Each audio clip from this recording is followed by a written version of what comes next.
Assalamualaikum warahmatullahi wabarakatuh. Hari ini perbentangan kumpulan kami.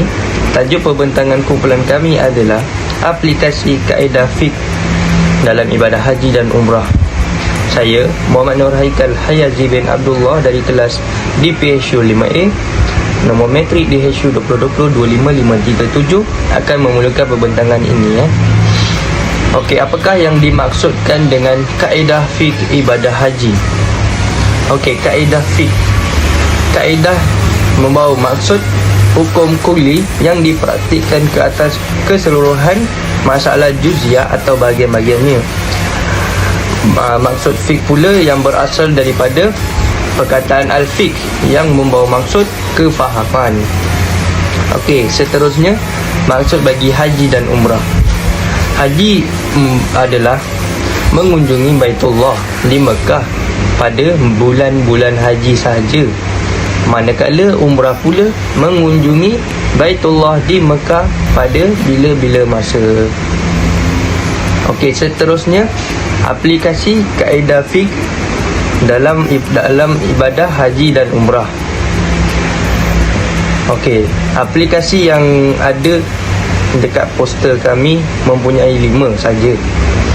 Salah satunya adalah tiap-tiap perkara mengikut tujuannya. Okey, yang pertama melakukan ibadah haji atau umrah hanya kerana duniawi dan bukan dilakukan kerana Allah semata. Contohnya, kebanyakan perkara yang kita dengar, orang yang ingin melakukan haji berniat untuk meninggal dunia di sana.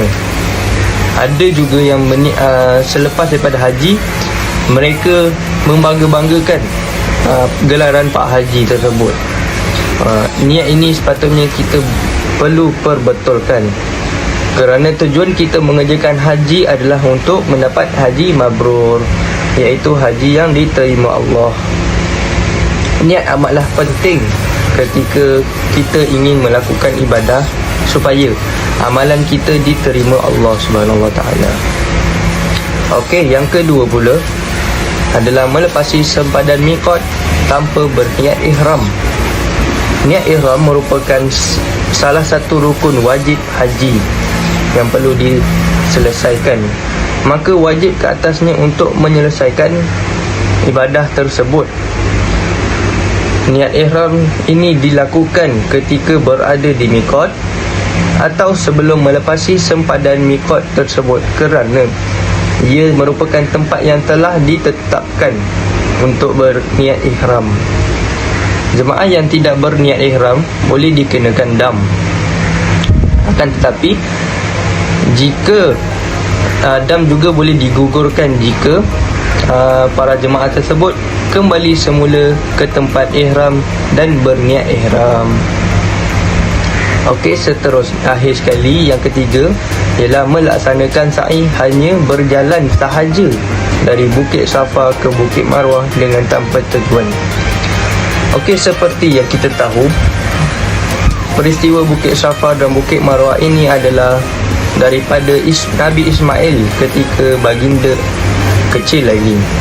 Tujuan sa'i ini supaya jemaah merasa bagaimana keadaan ibu Nabi Ismail, iaitu Siti Hajar, ingin meminta pertolongan daripada orang sekeliling yang berdekatan dengan mereka. Akan tetapi, tidak ada sesiapa pun yang kelihatan yang berdekatan dengan mereka pada waktu itu.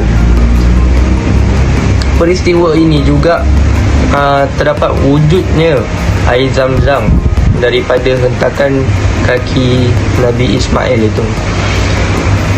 Jadi sebaiknya para jemaah melakukan sa'i perlu menghayati bagaimana keadaan Nabi Ismail dan Siti Hajar ketika itu, supaya pahalanya lebih berganda berbanding para jemaah melakukan sa'i hanya berjalan sahaja. Sekian saja dari saya. Terima kasih. Assalamualaikum warahmatullahi taala wabarakatuh. Nama saya Muhammad bin Hisham daripada kelas TPSU 5A, nombor TPSU 2020205439. Jadi saya akan teruskan pembentangan daripada ahli kumpulan saya di mana berkaitan dengan aplikasi kaedah fiqh dalam ibadah haji dan umrah. Jadi sebelum itu saya akan menerangkan tentang kaedah yang kedua, iaitu keyakinan tidak dapat dihilangkan oleh keraguan. Di mana dalam kaedah ini juga terdapat 5 pecahan. Yang pertama ialah asal satu perkara itu kekal mengikut keadaan sebelumnya. Yang kedua pula ialah asal suatu perkara bebas daripada tanggungjawab. Yang ketiga ialah pada asalnya perkara-perkara yang baru datang itu tiada. Dan yang keempat ialah asal bagi tiap-tiap kejadian dikira berdasarkan masa yang paling hampir. Dan yang kelima ialah asal dalam percakapan ialah hakikat. Jadi di mana kaedah ini pecahan 5, yang kita teruskan kepada isu kita yang pertama, iaitu berkaitan dengan isu bilangan rukun dalam haji dan umrah. Di mana dalam situasi ini sama ada para jemaah tersebut merasa keyakinan atau keraguan dalam ibadah rukun yang telah dilakukan. Contohnya, sekiranya seperti kita tahu dalam ibadah umrah terdapat 5 rukun dan ibadah haji pula terdapat 6 rukun. Jadi berdasarkan isu ini, contoh kita ambil dalam bahagian tawaf, di mana kita tahu tawaf ni ada 7 kali pusingan. Jadi sekiranya para jemaah merasa keraguan sama ada jemaah tersebut telah melakukan 7 pusingan atau tidak, maka mengikut kaedah ini ialah apa? Dia seharusnya mengambil keyakinan tersebut, di mana dia mestilah yakin bahawa dia sudah mengelilingi 7 kali pusingan.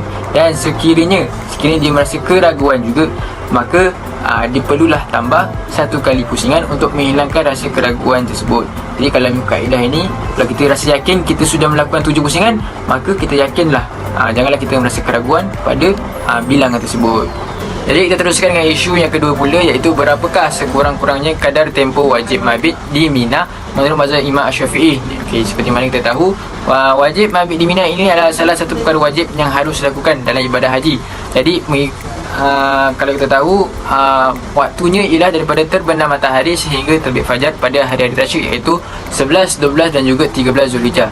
Jadi menurut pendapat Al-Asyad dalam mazhab Asy-Syafi'i, di mana malam di Mina itu pada hari tasyrik adalah satu perkara wajib daripada wajib-wajib haji. Jika ditinggalkan tanpa ada keuzuran permasalahan, maka jemaah tersebut harus membayar dam. Jadi sekiranya para jemaah tiada apa-apa alasan untuk meninggalkan wajib haji tersebut ataupun meninggalkan perkara tersebut, iaitu mabit di Mina, maka dia harus melakukan ibadah ataupun rukun haji tersebut, melainkan sekiranya ada keuzuran. Jadi mengikut kaedah ini, maka sekiranya tak ada perbahasan ulama mengatakan bahawa tidak perlu untuk mabit di Mina, maka kita kena buat, melainkan ada kaedah atau bahasan mengatakan pendapat ke apa ke untuk tak perlu kita buat. Tapi mengikut mazhab Imam Syafi'i, sekiranya kita berada di Malaysia, maka kita harus melakukan ibadah tersebut ataupun rukun tersebut.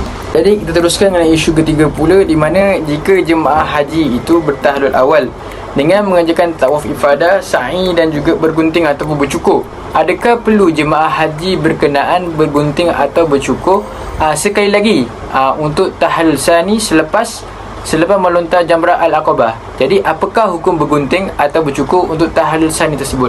Jadi seperti mana yang kita tahu, apabila seseorang itu selesai melakukan 3 perkara di atas, iaitu melontar jamrah, bercukur, bergunting rambut dan juga mengerjakan tawaf ifadah dan juga diikuti dengan sa'i, maka terhasillah tahallul sani.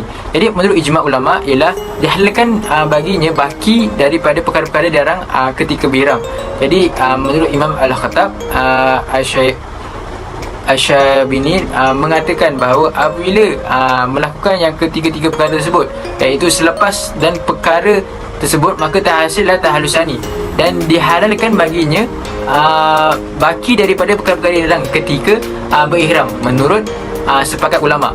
Jadi maksudnya apa? Berdasarkan penjelasan di atas, jika jemaah haji ini bertahlul awal di Mekah dengan mengerjakan tawaf ifadah, sa'i dan juga bergunting atau bercukur, maka tidaklah perlu jemaah haji tersebut bergunting atau bercukur sekali lagi untuk tahlul sani selepas melontar jamrah al-Aqabah.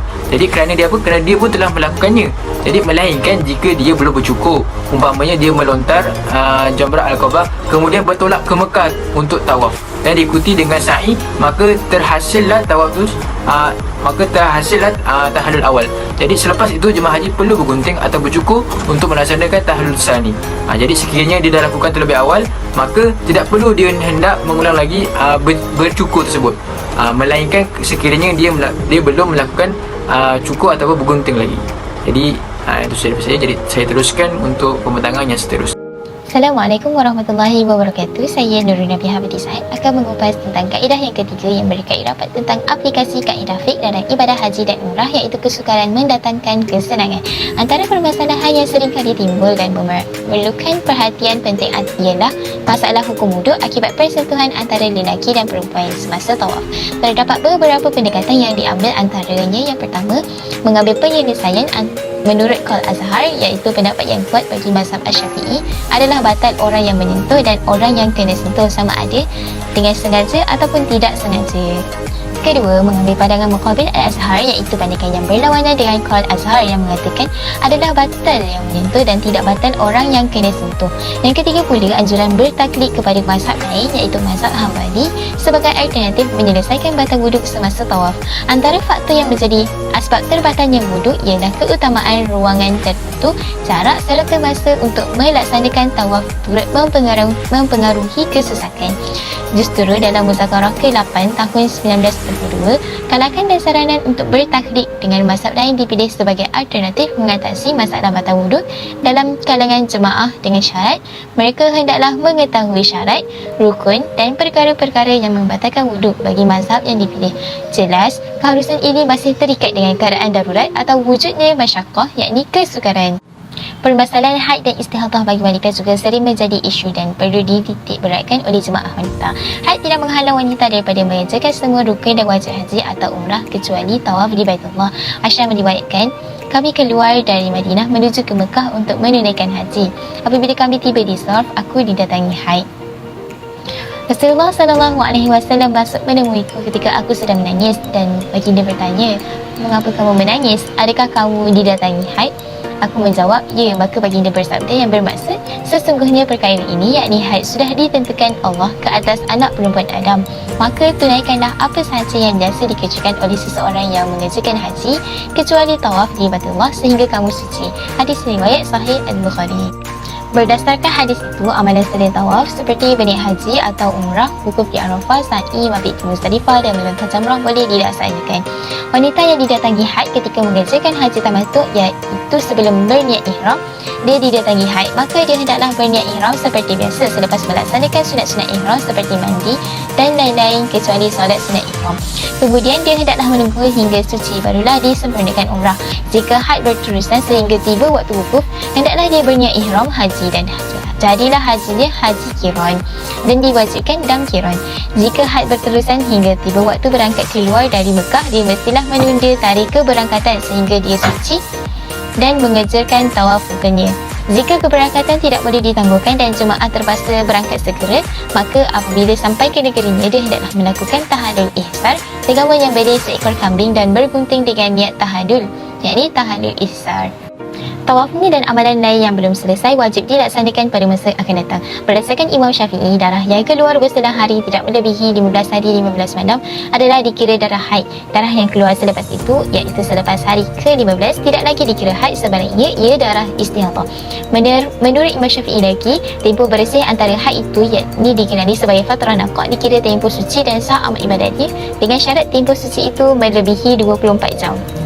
Permasalahan seterusnya ialah hukum pada haji, iaitu diharuskan oleh syarak menurut jumhur fuqaha berdasarkan hadis daripada Nabi Muhammad SAW yang bermaksud, Imam Al-Bukhari meriwayatkan daripada Ibnu Abbas radhiyallahu anhu, seorang wanita dari Juhainah datang menemui Rasulullah SAW dan berkata, sesungguhnya ibuku telah bernazar untuk menunaikan haji. Apakah aku perlu menunaikan haji bagi pihaknya? Jawab baginda, ya, tunaikanlah haji untuknya. Apa pandangan kamu kalau ibu kamu berhutang? Apakah kamu perlu melunaskannya? Jawabnya, ya. Sabda baginda, tunaikanlah hutang Allah dan hutang Allah lebih berhak untuk dilunaskan. Hadis riwayat Al-Bukhari, Ahmad dan An-Nasa'i. Hadis di atas jelas menunjukkan bahawa boleh melaksanakan haji bagi pihak yang telah meninggal dunia walaupun tidak diwasiatkan olehnya untuk berbuat demikian. Nabi juga membuat perbandingan antara orang yang melunaskan haji yang belum dikerjakan sama melunaskan hutang yang belum dibayar oleh seseorang yang meninggal dunia. Pada haji atau ganti haji bermaksud seseorang yang telah melakukan haji untuk dirinya lalu melaksanakan haji untuk orang lain, sama ada seseorang yang telah meninggal dunia atau sakit yang tiada harapan sembuh untuk melakukan ibadah haji ke tanah suci, sama ada dengan upah atau tidak. Antara syarat pada haji yang sah ialah tidak sah pada haji bagi yang mampu untuk melakukannya sendiri. Yang kedua, boleh dilakukan upah haji ini kepada mereka yang sakit tak sembuh, lumpuh atau kepada mereka yang meninggal dunia. Yang ketiga, pada haji tidak sah kepada orang fakir kerana ketiadaan wang. Ia hanya untuk orang yang lumpuh atau sakit atau tidak berdaya dan tidak sembuh dari penyakitnya itu.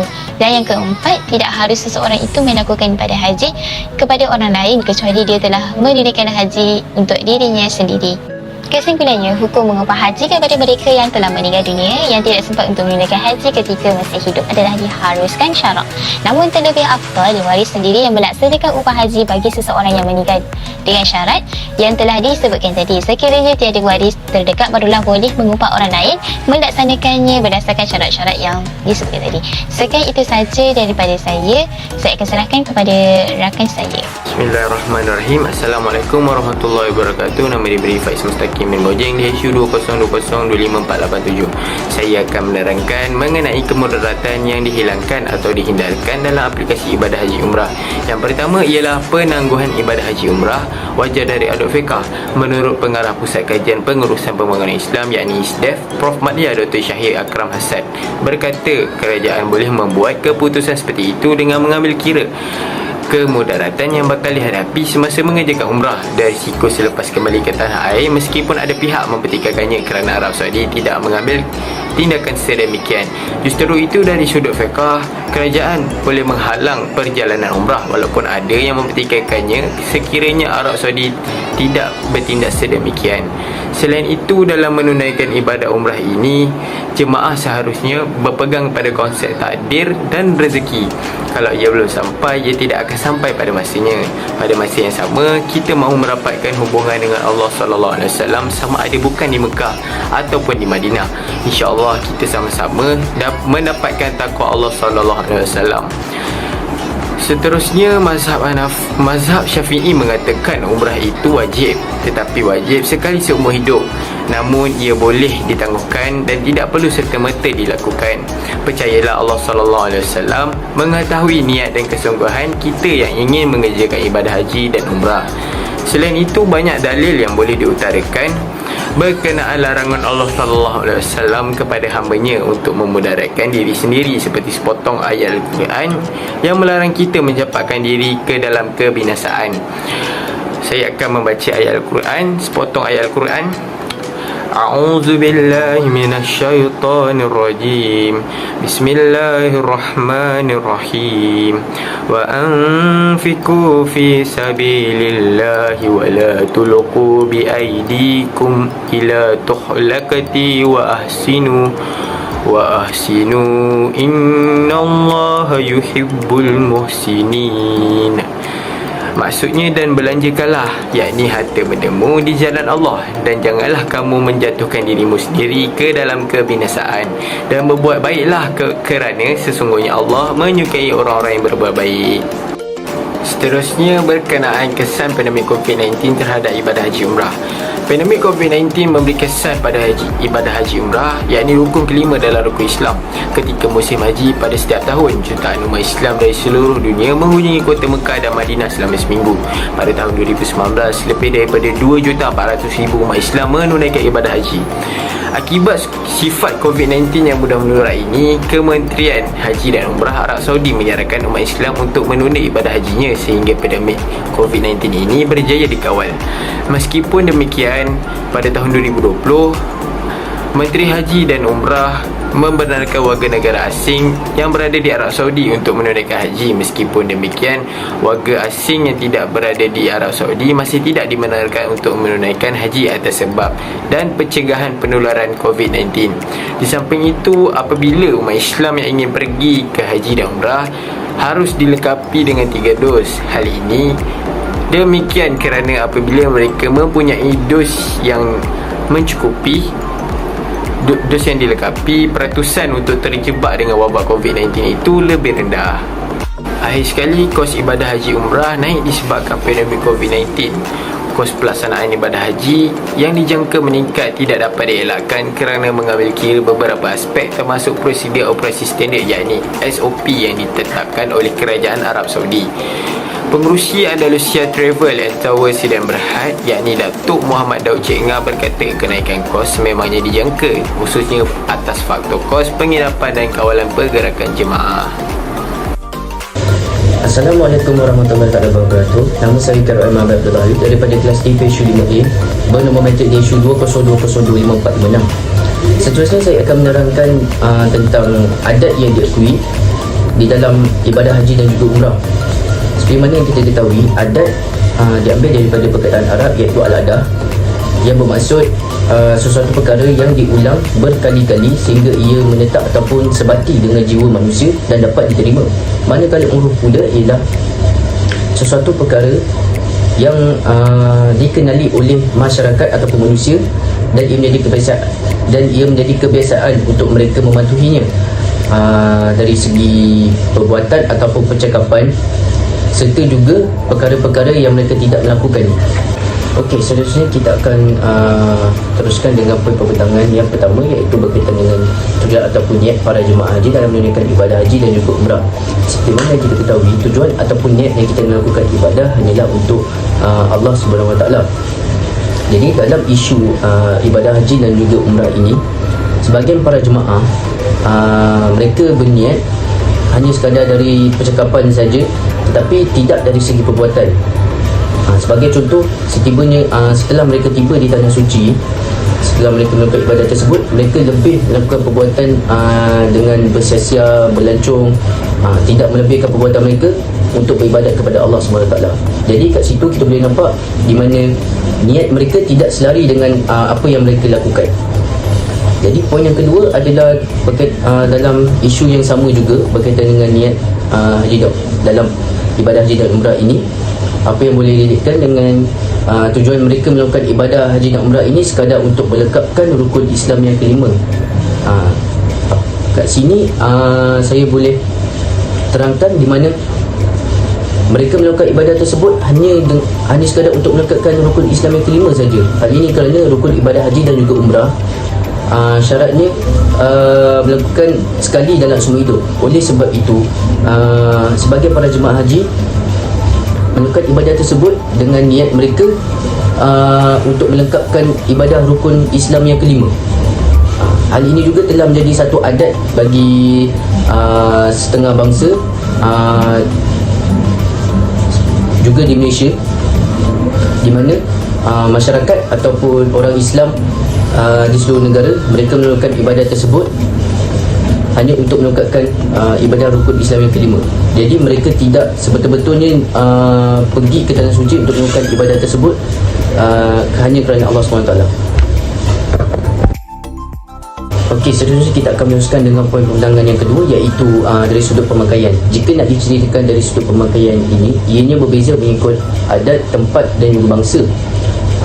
Seperti mana kita ketahui, masyarakat Malaysia ini sudah terbiasa dengan pakaian yang longgar. Hal ini kerana di Malaysia cuacanya yang agak panas dan lembap, berbeza dengan masyarakat Arab. Cuaca mereka di sana kadang-kala panas, kadang-kala sejuk, tapi dari pemakaian mereka, sudut pemakaian mereka mengikut sunnah, iaitu mereka lebih biasa memakai pakaian berjubah,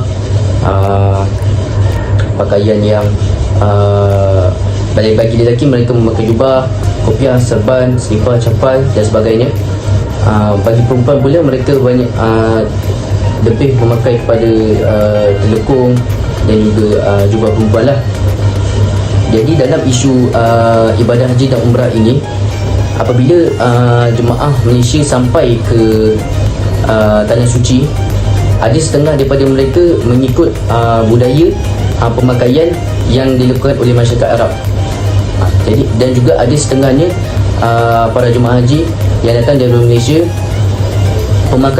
dari sudut pemakaian mereka terikut budaya Malaysia, iaitu memakai pakaian biasa lah. Ada seluar, ada baju yang biasa tapi tidak memakai jubah. Ianya dibolehkan dan ianya diterima selagi mana ia tidak terikat dengan rukun ibadat ataupun syarat sah ibadah haji dan juga umrah. Contohnya ketika dalam ihram, di mana kita tahu di dalam ihram kita tak boleh memakai pakaian berjahit. Jadi sekiranya mereka masih dalam rukun ibadah tersebut, contohnya dalam ihram itu, mereka harus semestinya ataupun seharusnya bertahalul dahulu untuk memakai pakaian yang biasa ataupun pakaian yang berjahit, seperti pakaian-pakaian yang lain yang biasa mereka pakai. Okey, kita akan meneruskan dengan poin perbincangan yang ketiga, iaitu perkara-perkara yang dilarang dilakukan oleh para jemaah ketika berada di Tanah Suci ataupun menunaikan ibadah haji dan juga umrah. Dalam isu ibadah haji dan umrah ini, terdapat beberapa perkara yang dilarang untuk dilakukan oleh para jemaah ketika berada di Tanah Suci ataupun sedang melakukan ibadah haji dan juga umrah. Sebagai contoh, bersetubuh, menyembelih binatang, memotong tumbuh-tumbuhan dan sebagainya. Hal ini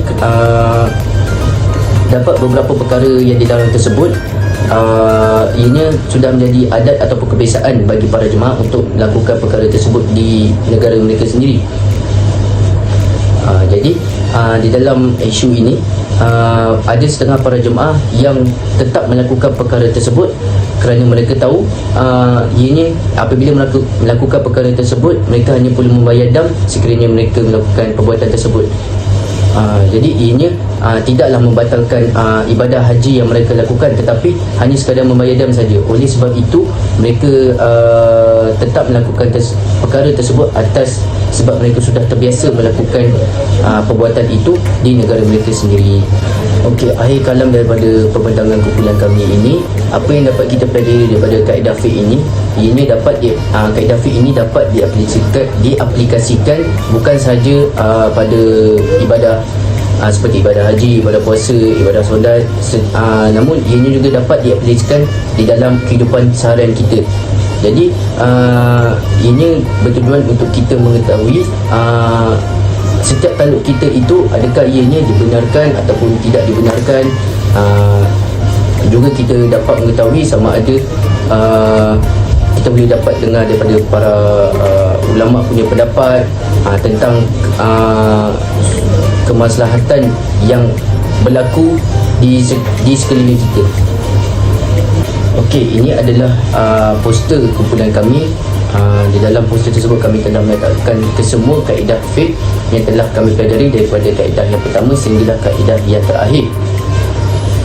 Di dalam kaedah tersebut juga kami telah membagikan isu-isu yang berkaitan dengan ibadah haji dan juga umrah. Itu saja. Sekian terima kasih.